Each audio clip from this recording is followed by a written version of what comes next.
정말 주님이 날 사랑하신다고요? 이 외로움 속에서도요. 기도해봤어요. 근데 아무도 대답하지 않았어요. 그 고요 속이 더 무서웠어요. 교회 문 앞까지 갔다가 결국 못 들어갔어요. 괜히 갔다가 더 상처받을까봐 다른 사람들처럼 환한 얼굴로 말씀을 받지 못하겠어요. 난 너무 늦은 사람인 것 같아서 말씀을 읽으면 희망이 생기긴 하는데 그게 오래가지 않아요. 현실이 너무 빠르게 무너뜨려요. 어쩌면 하나님은 나 같은 사람은 그냥 스쳐 지나가셨을지도 몰라요. 근데요. 그래도 말씀이 자꾸 떠오르는 건 아직 날 포기하지 않으셨다는 증거 아닐까요? 끝이라고 생각했어요. 모든 걸 내려놓고 싶었던 그날, 삶은 조용히 문을 닫는 줄 알았습니다. 그런데요, 단지 7구절의 말씀이 그 닫힌 문 사이로 빛처럼 스며들었습니다. 지금 마음 한켠이 텅 비어 있다면, 지금 누군가에게 기대고 싶지만 아무도 떠오르지 않는다면 오늘 이 이야기를 부디 끝까지 들어주세요. 구독과 좋아요, 알림 설정을 해두시면 당신처럼 지쳐있는 누군가의 하루에도 이 이야기가 닿을 수 있습니다. 조용히, 따뜻하게 삶은 그렇게 이어집니다. 그날 서울 마포구의 오래된 연립주택 골목에서 모든 게 시작됐어요. 햇살이 드물게 들던 겨울 오후였고 바람은 맑고 쓸쓸했죠. 한 남자가 있었습니다. 누군가의 아버지였고 누군가의 남편이었고 지금은 그 모든 이름을 잃은 채 그냥 혼자였던 사람.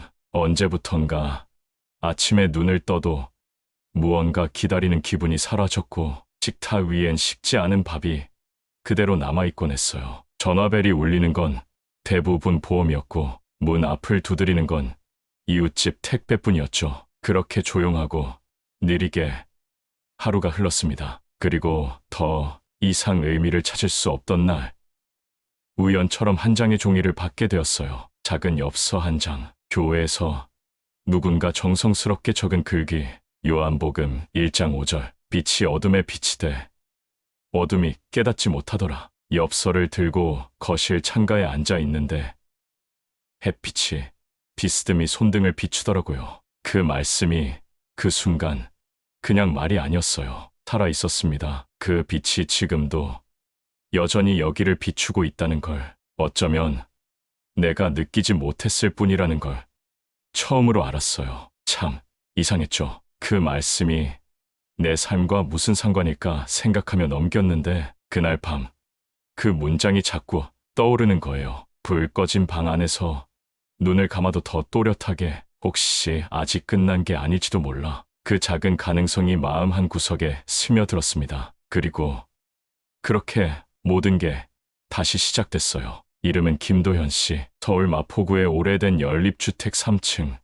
엘리베이터도 없는 그 집에 산 지 벌써 22년이 넘었다. 젊을 땐 누구보다 열심히 일했고 가족을 위해 모든 걸 쏟아부었다. 하지만 세월은 빠르고 사람의 마음은 자주 변했고 삶은 예상대로 흘러가지 않았다. 아내는 오랜 병 끝에 세상을 떠났고 두 자녀는 각자의 삶에 바빠졌다. 처음엔 그럴 수 있다 여겼다. 어차피 부모는 뒷모습으로 살아야 하니까. 하지만 그 당연함은 시간이 갈수록 외로움이 되었다. 이젠 생일날 전화를 받지 않아도 어쩐지 이해해야 할 것 같았다. 김도현 씨는 그게 무너짐이 아니라 익숙함이라 여겼다. 그런데 점점 하루하루가 사라지는 듯했다. 침묵이 깊어졌고 식탁이 작아졌고 거울 앞에 서는 시간이 줄어들었다. 마을버스 종점에서 내려 오르막길을 천천히 걷는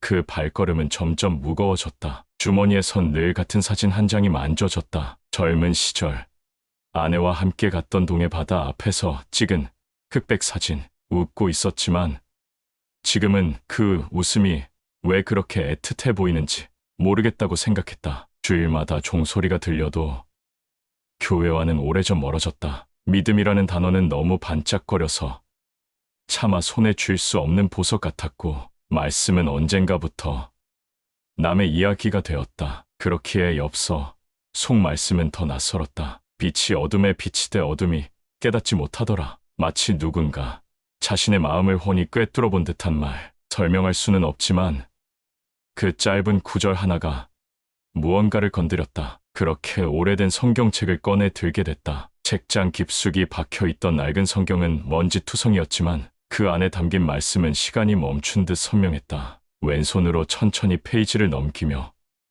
김도연 씨는 조용히 읽기 시작했다. 요한복음. 처음엔 익숙지 않았지만 뜻밖에도 그 안엔 너무 많은 내가 있었다. 지금까지의 외로움, 잃어버린 시간, 말하지 못했던 후회, 그 모든 것들이 말씀 속 인물들처럼 한 줄 한 줄을 따라 흘러나오기 시작했다. 누구도 듣지 못한 그 속 이야기를 오직 주님만이 알고 있는 듯했다. 나는 세상의 빛이라, 나는 생명의 떡이라, 내가 주는 물을 마시는 자는 영원히 목마르지 아니하리니. 그때부터 김도연 씨는 매일 아침 말씀을 한 장씩 읽기 시작했다. 처음엔 입술로만 읽었지만 어느 순간 마음으로 스며들었고 더는 혼자라는 생각이 들지 않았다. 말씀이 가슴에 들어오면 모든 것이 곧바로 바뀔 줄 알았다. 하지만 아니었다. 말씀은 빛이었지만 그 빛 앞에서 오히려 더 짙은 그림자가 드러났다. 김도연 씨는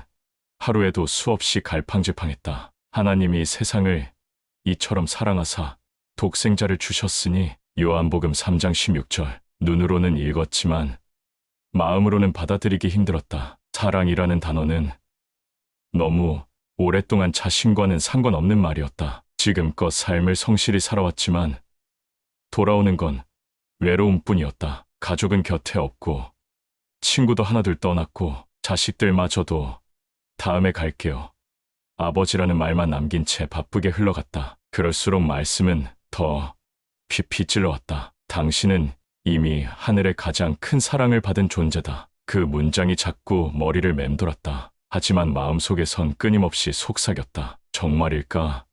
정말 나 같은 사람도 사랑하실까? 사랑이라면 왜 이렇게 허전하고 왜 이렇게 오래도록 혼자였을까? 말씀은 따뜻했지만 현실은 차가웠다. 주방엔 말라붙은 국물이 남아있었고 식탁엔 둘러앉을 사람이 없었다. 거실엔 텔레비전 소리만 울려 퍼졌고 벽시계의 초침 소리가 유일한 대화 상대였다. 그렇게 하루 또 하루가 흘렀다. 성경은 책상에 펴져 있었지만 마음은 서서히 다시 무너져 내렸다. 처음엔 말씀 속에서 위로를 찾았지만 이제는 그 말씀이 멀게 느껴졌다. 내가 주는 물을 마시는 자는 영원히 목마르지 아니하리니. 그 구절 앞에 오래 멈춰섰다. 지금 나는 여전히 목마른데 이 말씀은 정말 나를 위한 걸까? 의심은 죄책감을 낳았고 죄책감은 다시 회피가 되었다. 성경을 덮은 날이 늘어갔다. 그럴수록 내 안의 갈증은 더 깊어졌다. 목이 마르다는 사실조차 이제는 말할 사람조차 없었다. 그렇게 김도연 씨는 다시 어둠 속으로 조금씩 발을 들이기 시작했다. 말씀은 그 자리에 있었지만 마음이 점점 멀어졌다. 빛은 여전했지만 눈을 감은 건 바로 자신이었다. 그날은 유난히 어둡고 조용한 밤이었다. 창밖에선 겨울비가 내리고 있었고 라디오는 멈춘 채였다. 거실 조명도 켜지지 않은 채 어둠이 방 안 구석구석을 채우고 있었다. 김도연 씨는 소파에 앉아 아무 말 없이 시간을 죽이고 있었다. 아니, 시간이 자신을 삼키고 있었다. 멀리서 들려오는 차 소리도 윗집 아이의 뛰는 발소리도 그에겐 모두 현실과 동떨어진 풍경처럼 느껴졌다. 텅 빈 집 안, 낡은 시계, 초침만이 의미 없이 흘러가고 있었고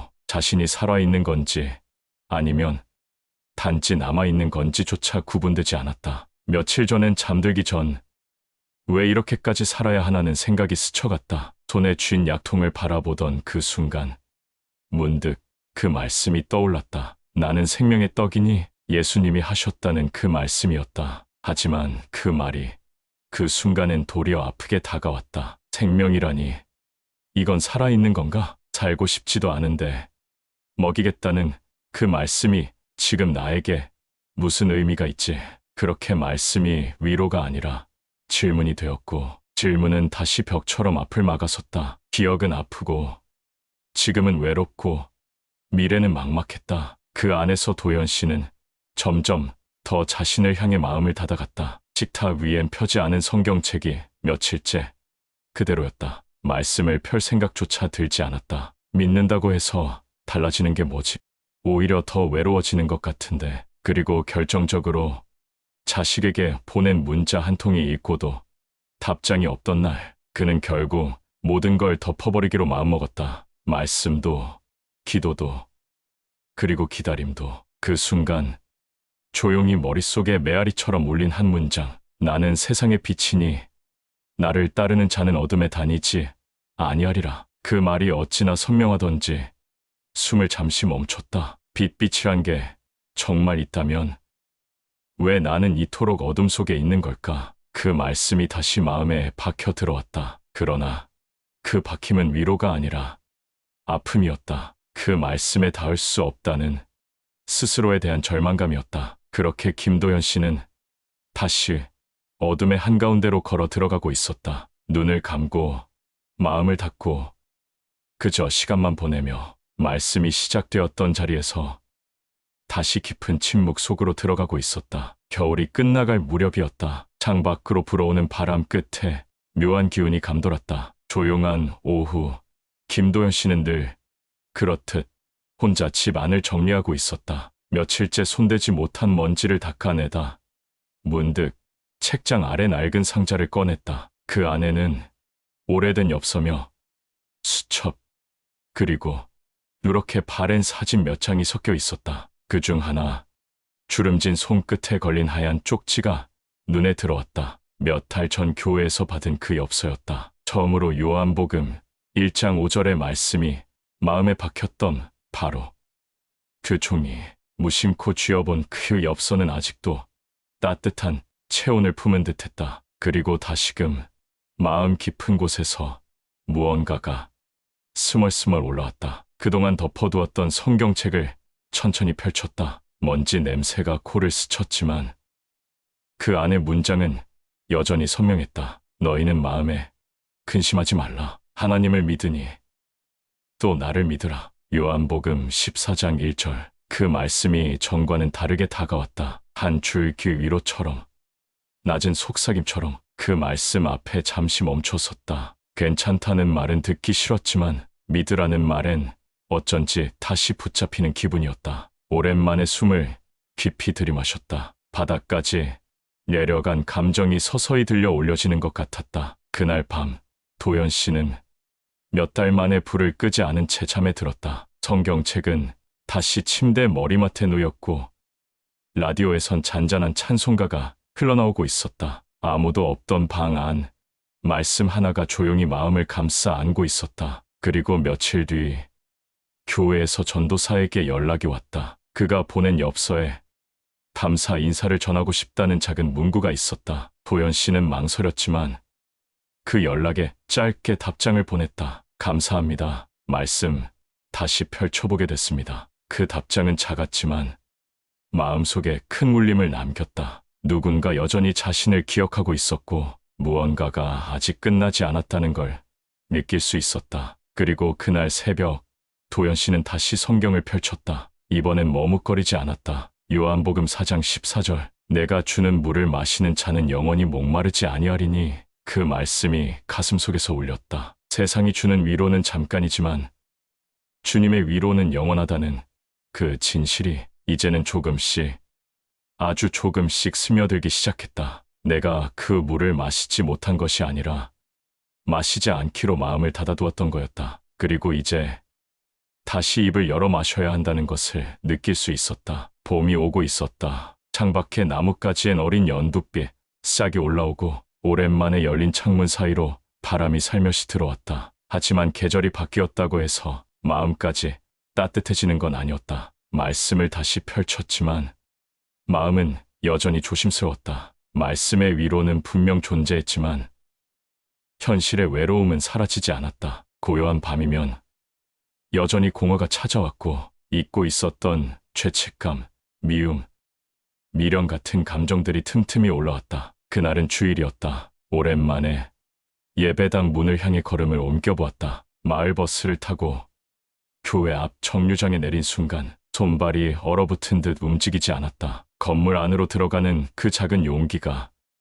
왜 그토록 멀게 느껴졌을까? 사람들의 웃음소리가 문 너머로 들려왔다. 도연 씨는 문을 열지 못한 채 그 자리에 멈춰섰다. 발걸음이 차마 안으로 옮겨지지 않았다. 문득 머릿속을 스친 구절. 나는 세상의 빛이니 나를 따르는 자는 어둠에 다니지 아니하리라. 그 말씀이 꼭 지금을 향해 있는 듯했다. 이 문을 열면 어쩌면 어둠을 벗어날 수 있을지도 모른다는 희망. 그러나 동시에 또다시 상처받을까 두려웠다. 지금껏 겨우 일어섰는데 다시 무너지면 더는 일어설 수 없을 것 같았다. 문고리를 잡고 있던 손에 땀이 맺혔다. 그 순간 교회 문이 안에서 조용히 열렸다. 전도사 한 사람이 살짝 얼굴을 내밀고는 따뜻한 미소를 지었다. 도연 씨는 말을 잃은 채 한 발짝 뒷걸음질 쳤다. 그런데 이상했다. 왜 그 미소가 자신을 꾸짖지 않고 그냥 기다려주는 느낌이었을까? 그것만으로도 눈물이 핑 돌았다. 속이 찢어지는 것 같았다. 이토록 무너진 자신을 있는 그대로 바라봐주는 눈빛에 마음이 무너졌다. 집으로 돌아오는 길, 지하철 창문에 비친 자신의 모습이 너무 낯설었다. 주름진 얼굴, 굳은 인매, 그리고 흔들리는 눈동자. 한참을 바라보다 조용히 중얼였다. 나를 따르라. 그러면 어둠에 다니지 않을 것이다. 그날 밤 도연 씨는 오랜만에 펑펑 울었다. 소리 내지 않고 흐느끼듯 울었다. 세상 누구도 모르게 오직 하나님만 알고 계신 그 울음. 그 속엔 후회도 두려움도 그리고 조용한 기도도 함께 담겨 있었다. 그 울음 끝에서 또 하나의 말씀이 떠올랐다. 너희는 마음에 근심하지 말라. 하나님을 믿으니 또 나를 믿으라. 그 말씀은 더 이상 단순한 문장이 아니었다. 살고 싶다는, 다시 걷고 싶다는 아주 작은 바람이었다. 그날 새벽 알람도 없이 눈이 떠졌다. 오랜만에 찾은 잠이었고 한참 만에 느낀 고요한 아침이었다. 창밖으로 스며드는 햇살이 부드럽게 벽지를 어루만지고 있었다. 김도연 씨는 베개를 짚고 천천히 몸을 일으켰다. 머리맡엔 밤새 펼쳐졌던 성경이 그대로 놓여 있었다. 책갈피는 요한복음 16장 33절에서 멈춰 있었다. 이것을 너희에게 이르는 것은 너희로 내 안에서 평안을 누리게 하려 함이라. 눈이 그 아래 문장에 멈췄다. 세상에서는 너희가 환난을 당하나 담대하라. 내가 세상을 이기었노라. 순간 마음 깊은 곳에서 무언가 무너져 내렸다. 담담하게 읽었던 그 문장이 가슴을 쿵 하고 내려앉게 만들었다. 세상을 이기신 분, 나 대신 이미 싸우셨고 이미 이기신 분. 김도연 씨는 그 자리에 앉은 채로 천천히 눈을 감았다. 눈꺼풀 아래로 눈물이 맺혔다. 말로 할 수 없는 위로였다. 자신은 지금껏 이기려 애쓰며 버텨왔는데 주님은 이미 그 싸움을 먼저 끝내놓으셨다는 사실이 마음 한가운데 파문처럼 퍼져나갔다. 내가 약해도 괜찮다. 그 말을 처음으로 진심으로 받아들였다. 세상이 줄 수 없는 평안, 어디에도 설명할 수 없는 위로가 그 작은 방 안을 가득 채웠다. 텅 빈 벽을 바라보며 오래도록 침묵했다. 무언가 가득 차올라서 말을 할 수 없었고 그저 그 자리에 머무는 것만으로도 충분했다. 그렇게 살아온 날들, 허무했던 순간들, 잃어버린 사람들, 그리고 잊힌 기도들까지 그 모두가 한순간에 품 안으로 들어왔다. 아무도 몰랐다. 얼마나 지쳐 있었는지, 얼마나 두려웠는지, 얼마나 외로웠는지. 하지만 하나님은 알고 계셨다. 말씀은 그 어떤 인간의 언어보다 정확하게 바로 그 상처의 중심을 향해 다가왔다. 그 말씀이 있었기에 그 울음은 더 이상 무너짐이 아니었다. 기도가 되었다. 회복이 되었다. 그리고 다시 시작이 되었다. 그 순간 김도연 씨는 더는 자신이 혼자라고 느끼지 않았다. 비로소 진짜로 살고 싶다는 마음이 들었다. 며칠 뒤 작은 용기를 내어 교회 문턱을 다시 넘었다. 마음은 여전히 조심스러웠고 발걸음은 무거웠지만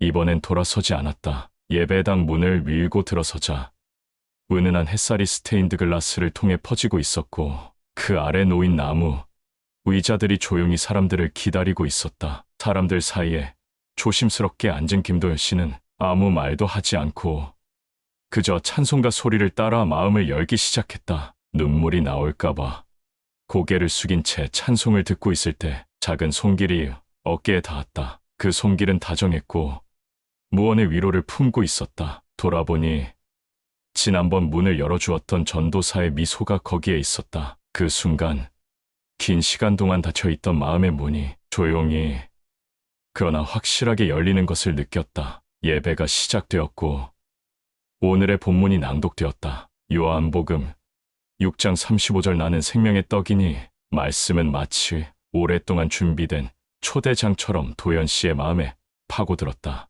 내게 오는 자는 결코 줄이지 아니할 터요. 나를 믿는 자는 영원히 목마르지 아니하리라. 그 문장을 듣는 순간 이건 그냥 종교적인 문장이 아니라 바로 지금의 나를 위한 말씀이란 걸 느꼈다. 지금껏 마음이 굶주렸고 아무리 세상의 것으로 채워도 허기졌던 이유, 그 갈증을 채울 분은 예수님밖에 없다는 걸 비로소 진심으로 믿게 되었다. 예배가 끝나고 자리에 앉은 채 눈을 감았다. 가슴 한가운데서 울컥 무언가 차오르더니 어느새 눈물이 턱 밑까지 차올랐다. 소리 내어 울지 못했지만 마음 안에서는 쉼없는 울음이 이어지고 있었다. 이건 슬픔이 아니라 살아있다는 증거였다. 말씀을 통해 다시 느끼는 존재가 된 것이다. 예배 후 한 성도가 다가와 조심스레 물었다. 혹시 처음 오셨나요? 김도연 씨는 짧게 고개를 끄덕였다. 그 짧은 고개 끄덕임이 삶의 첫 번째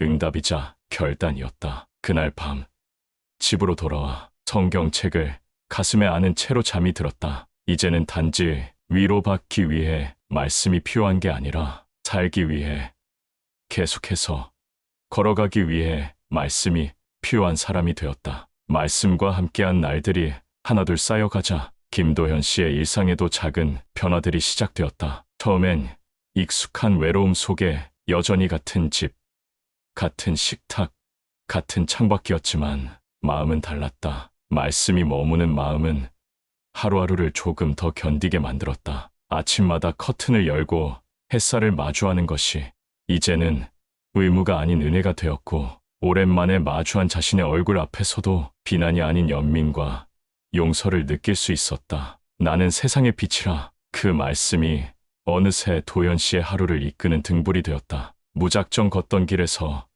이제는 방향이 생겼다. 그 방향은 성공이나 성취가 아니라 주님을 따라가는 삶이라는 단순하고도 강한 확신이었다. 그리고 놀랍게도 주변도 달라지기 시작했다. 먼저 자녀에게 전화를 걸었다. 짧은 침묵 끝에 들려온 아들의 목소리는 생각보다 따뜻했다. 아버지, 요즘 괜찮으세요? 그 짧은 문장이 도연 씨의 가슴을 울렸다. 긴 시간 동안 서로 꺼내지 못했던 대화들이 말씀을 통해 조용히 시작되고 있었다. 또한 교회 안에서 점점 작은 일들을 돕기 시작했다. 예배 전 의자 정리를 하고 새신자 환영 시간에 조용히 앉아 있기도 했다. 누구보다 조용하지만 누구보다 성실하게 그는 그 자리에 있었다. 그리고 어느 날 한 성도가 조용히 말을 건넸다. 도연, 형제님, 요즘 말씀 묵상글 같이 나눠주시면 안 될까요?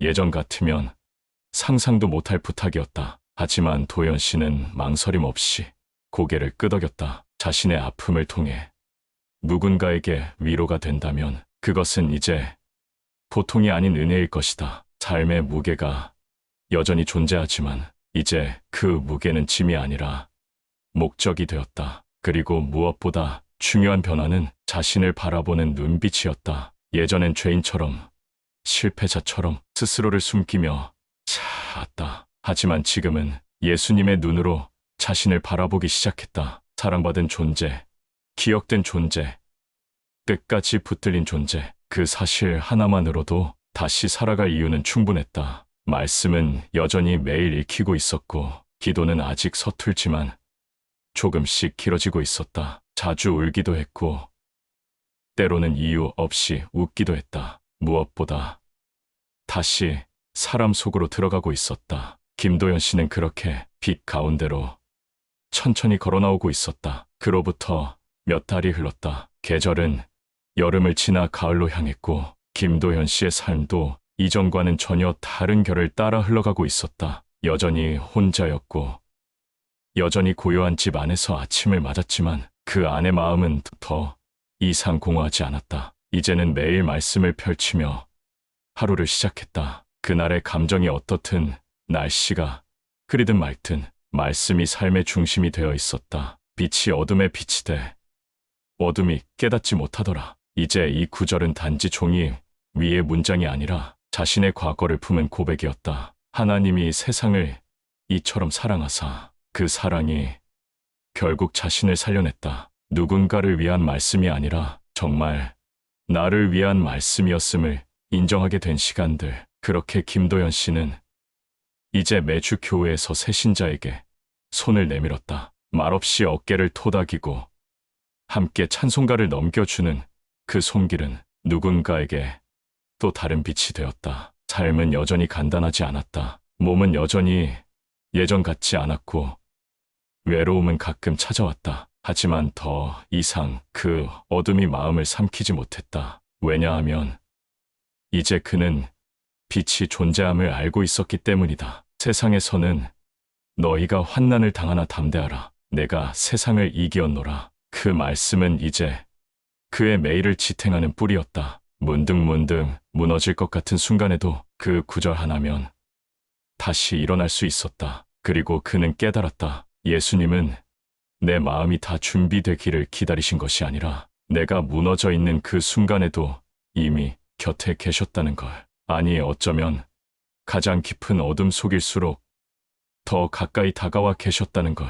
이제 그는 매일 이렇게 고백하며 산다. 끝인 줄 알았던 순간 말씀은 나를 붙잡아 주었습니다. 말씀은 위로였고 생명이었고 다시 살아갈 이유였습니다. 삶이 무너진 것처럼 느껴지는 지금 이 순간에도 말씀은 그 자리에 있습니다. 그 빛은 당신을 향해 여전히 비추고 있습니다. 여러분은 어떻게 생각하시나요? 당신이 붙잡은 말씀이 있다면 댓글로 나눠주세요. 누군가의 오늘을 살릴지도 모릅니다. 구독과 좋아요, 알림 설정도 잊지 마시고요. 이야기를 함께 나눠주셔서 감사합니다. 우리 모두의 내일에 그 빛이 함께하길 바랍니다.